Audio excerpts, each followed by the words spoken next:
y el integrante de la mesa directiva.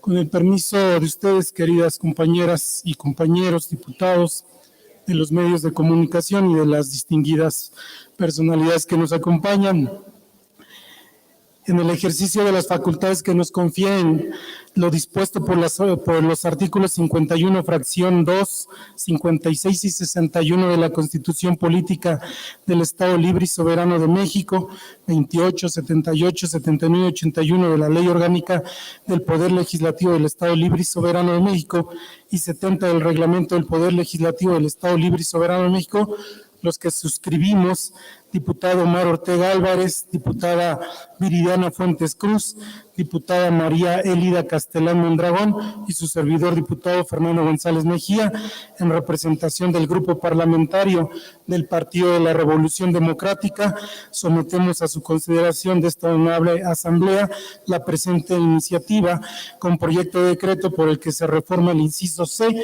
y se adiciona el inciso D de la fracción 3 del artículo 9 de la ley para prevenir, combatir y eliminar actos de discriminación en el Estado de México, así como se agrega la fracción 9 al artículo 14 de la Ley del Adulto Mayor del Estado de México y se agrega el artículo 93 ter a la Ley del Trabajo de los Servidores Públicos del Estado y sus municipios.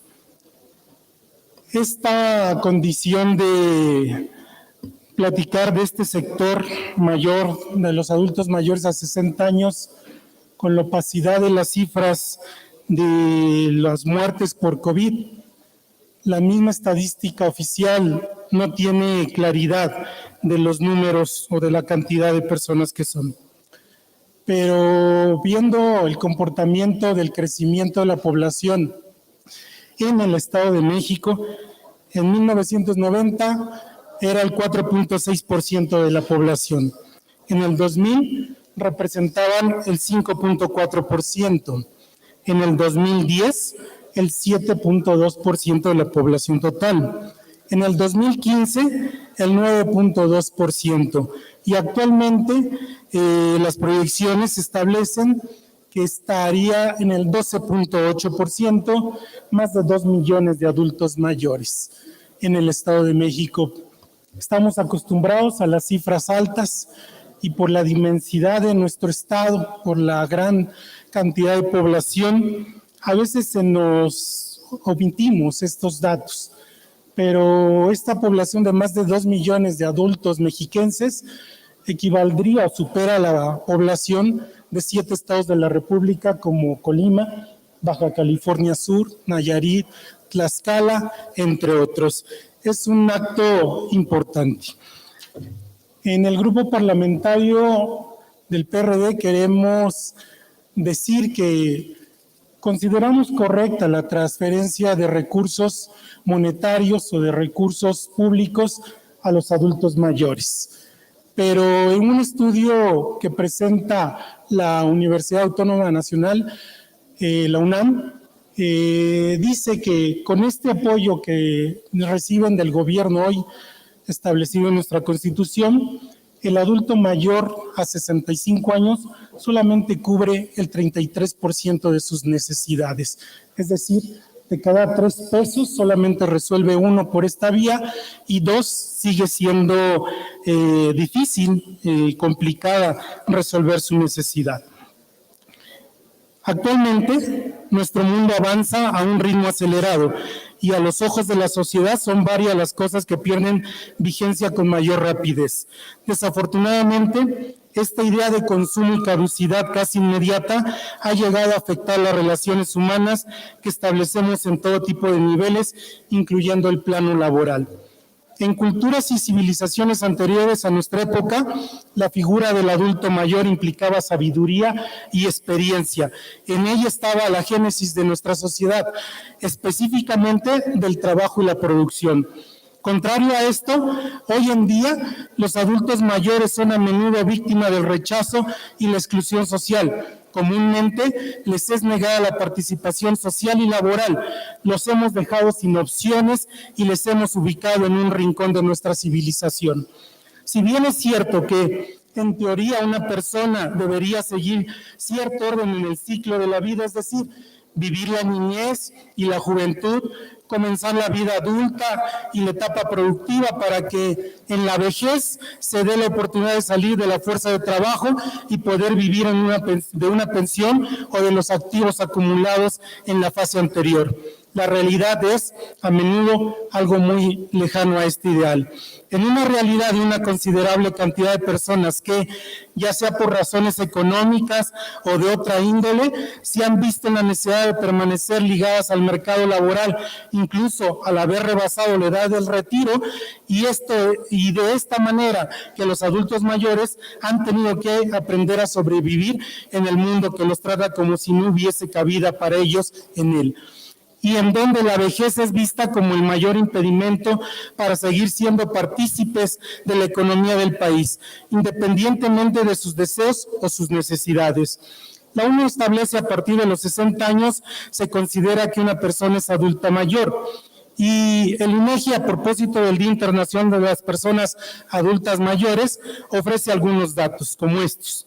De acuerdo a la Encuesta Nacional de Ocupación y Empleo, nueva edición ENOE, para el segundo trimestre del año 2022 se estimó que había 17,900 adultos, personas de 60 años y más. Esta cifra representa el 14% del total del país. Más de la mitad, el 50% de ellas, tienen entre 60 y 69 años. 30% tiene entre 70 y 79 años y el 14% corresponde a las personas de 80 años y más.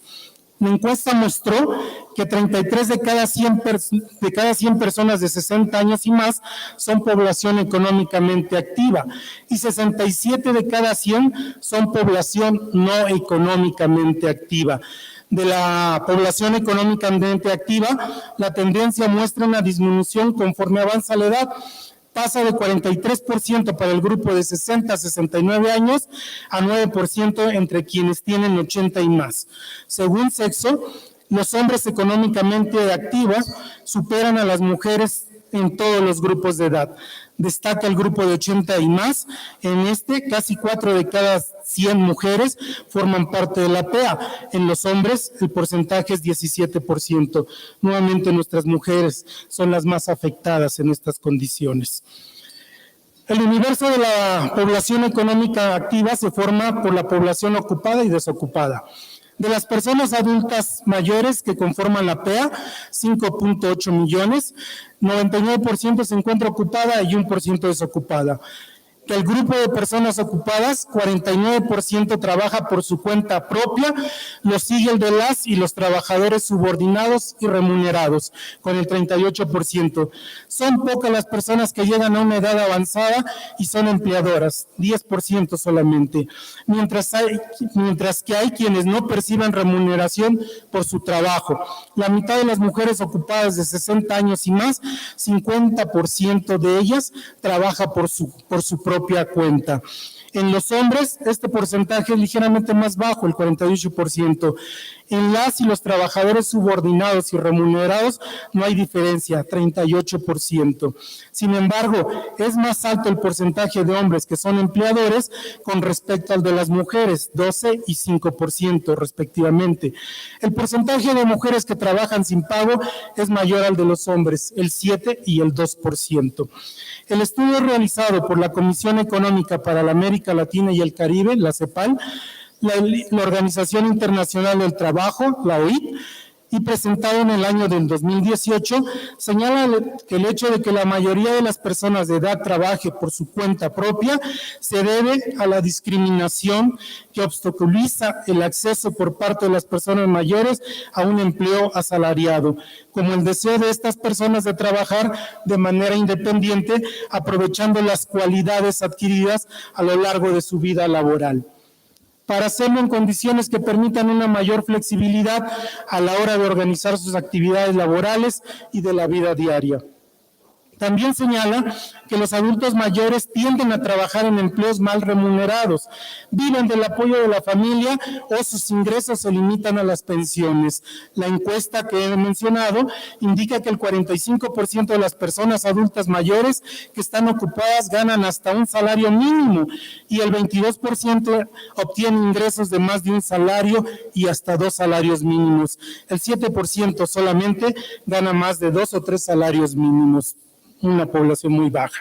Lamentablemente, las condiciones laborales para aquellas personas de 60 años en adelante que trabajan de manera subordinada y remunerada son igualmente precarias. Como es posible observar en las estadísticas, los adultos mayores se posicionan como un grupo vulnerable que necesita de una legislación que pueda proteger sus intereses y bienestar dentro de la fuerza de trabajo, dentro de la que algunos deben permanecer de forma indefinida. Esta iniciativa, queridas compañeras y queridos compañeros, tiene como objetivo establecer programas de capacitación para el trabajo y de fomento a la creación de empleos, procurando eliminar las condiciones, limitaciones y o restricciones a las oportunidades de empleo. Permanencia o ascenso laboral para los adultos laborales, así como busca que las instituciones públicas no establezcan restricciones de edad máxima para el acceso o continuación de un cargo. Por último, planteamos evitar el finalizar la relación laboral con una persona adulta mayor por motivo de su edad. Bajo la premisa de que todos somos seres humanos acreedores a una calidad de vida y decente y a una experiencia laboral digna, no es posible que un sector de la sociedad tan importante se vea vinculado de estos derechos, excluido de estos derechos. La manera en que tratamos a nuestros adultos mayores muestra la preocupación y el tipo de acción tomada por la sociedad para brindar la misma cantidad de oportunidades laborales y garantizar la igualdad en la condición económica de la población mayor mexiquense. También establece las bases para la cultura de la protección y libre discriminación de los adultos mayores en espacios laborales que las generaciones futuras seguirán cultivando cuando nosotras y nosotros alcancemos esa edad. Esta reforma tendrá que ser vista como una manera de invertir en el futuro de todas y todos los mexiquenses, por lo que esperamos sea estudiada y de considerarse pertinente, sea aprobada en sus términos. Es cuanto. Les agradezco a todas y todos. Gracias.